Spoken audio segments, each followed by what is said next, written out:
देश की सबसे बड़ी राजनीतिक सूबे में निकाय चुनाव का बिगुल बज चुका है, जिसे 2024 के लोकसभा चुनाव के सेमीफाइनल की तरह देखा जा रहा है। लेकिन नगर निकाय चुनाव की रणभूमि में उतरने के साथ ही समाजवादी पार्टी और राष्ट्रीय लोकदल गठबंधन में घमासान शुरू हो गया है। ऐसा देखने को मिल रहा है कि कई सीटों पर सपा और रालोद दोनों ने ही अपने उम्मीदवार मैदान में उतार दिए हैं। हैरत की बात तो ये है कि इस समय कोई भी पीछे हटने को तैयार नहीं है।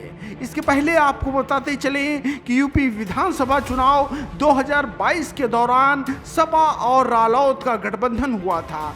सपा प्रमुख अखिलेश यादव और रालोद अध्यक्ष जयंत चौधरी ने खास तौर पर पश्चिमी उत्तर प्रदेश में जमकर प्रचार किया। ऐलान किया गया कि ये गठबंधन नगर निकाय चुनाव में भी चलेगा। लेकिन चुनाव से पहले ही रालोद प्रदेश अध्यक्ष रामशीष राय ने बड़ौद में घोषणा कर दी कि रालोद निकाय चुनाव अपने दम पर लड़ेगी, जिसके बाद सपा और रालोद में हंगामा मच गया। रालोद ने इस बात पर सफाई देते हुए कहा कि प्रत्याशी रालोद और सपा की साझा कमेटी चुनेगी और गठबंधन मिलकर चुनाव लड़ेगा। अब चुनाव आया तो दोनों के बीच रार खुलकर सामने आ गई है। कई सीटों पर सपा और रालोद ने अपने अपने उम्मीदवार घोषित कर दिए हैं।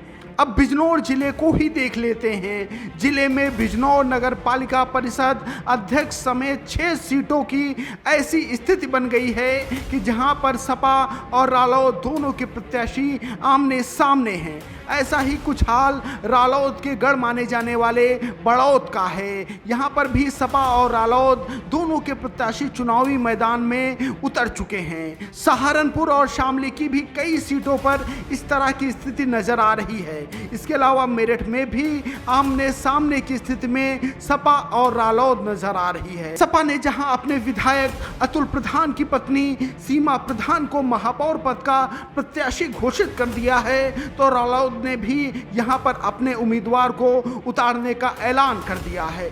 सपा और रालोद के बीच का ये हंगामा पश्चिमी उत्तर प्रदेश के जिलों में देखने को मिल रहा है, क्योंकि रालोद का वजूद पश्चिमी उत्तर प्रदेश तक ही सीमित है। यही कारण है कि रालोद उम्मीदवारों को पश्चिमी उत्तर प्रदेश के निकाय चुनाव में घोषित करने की बात कह रही है।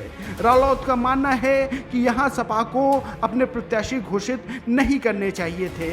हालांकि यही समाजवादी पार्टी कार्यकर्ताओं का भी कहना है कि जहाँ रालोद का जोर है वहीं तो सपा भी लड़ेगी, ताकि दोनों को लाभ मिल सके। अहम बात यह है कि ऐसी ही स्थिति आगे रहती है तो गठबंधन में दरार हो सकती है। इसी गठबंधन के सहारे रालोद विधानसभा चुनाव 2022 में पश्चिमी उत्तर प्रदेश में 8 सीटें जीती थी, तो बाद में उपचुनाव में भी उसे जीत मिली थी और सीटों का आंकड़ा 9 पहुंच गया था। उपचुनाव में जीत के बाद ऐसा माना जा रहा था कि अखिलेश, जयंत और चंद्रशेखर की तिगड़ी यूपी की सियासत में कुछ नए समीकरण गढ़ सकती है। लेकिन निकाय चुनाव में गठबंधन की दरार आने वाले लोकसभा चुनाव के लिए अच्छे संकेत नहीं दे रही। Bureau report, the leader Hindi.